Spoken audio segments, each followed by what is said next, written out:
Now we have our ad copy, we have our page built, we know what our pricing is going to be for our median price point, taking 10 to 15% off of that price point. So the next thing we're going to do is sourcing our images. What we're going to be doing is looking for 5 to 7 images within your city to build a slideshow or video excuse me, within Facebook ads. So a couple of important things to note. Make sure that there are no cars. You want to make sure that you have a full picture of the house, and you want to make sure the yard is clean as well as having like a nice sky or blue sky for your images. So what you see here is I have Zillow pulled up, and I'm going to talk about that in just a second. But I want you to understand, whenever you're sourcing your images, the number one thing that you want to do is use your current listings or your past listings, as well as asking your broker or any team members or any agents that you know really well who will allow you to utilize their images. Some people that teach this strategy will teach you how to go to like sold and then go to like the last page. That is not the way to do it if you want to stay compliant and not get in trouble, or have to deal with your broker getting a call from another broker. The way I would do this, again, number one strategy, go to your broker, go to your team members, go to other agents in your office or agents you know really well who will let you use their images to drive leads and work with them to try to find a buyer for the house. The next strategy that I would do, and we've been doing this for years, is actually using new construction. So if you take a look here, we have some new construction listings pulled up. So I just go to Zillow.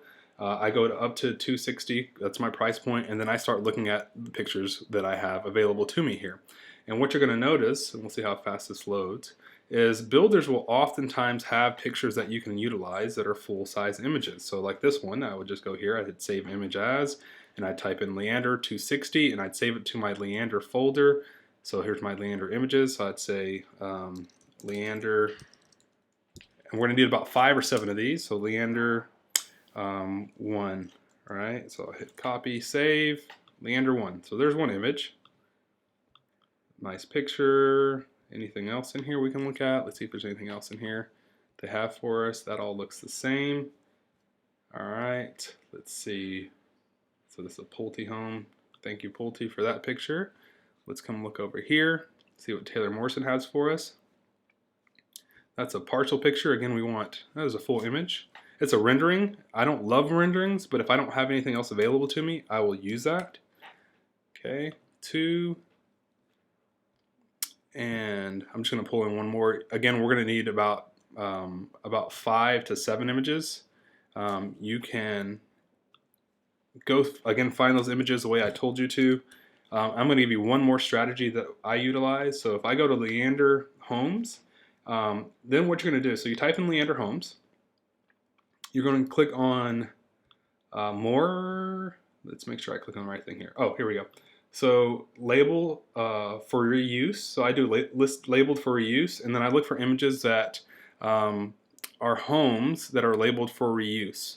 So this is another strategy. Don't get a lot of images from this very often. Every once in a while I'll find a really good picture. But this is just another strategy if you don't have any listings or your broker's not allowing you to use their pictures to do this. So now we have our images that we're sourcing. What I want you to do next is make sure that whenever you're doing this, you're adding them to a folder, because we're going to utilize these images later. And then in the next video, what we're going to be doing is we're actually going to be talking about a chatbot, which is going to automate a lot of the process for you to save you time and energy, and making sure that you're not having to do all the follow-up the entire time. So we're looking for some automation there.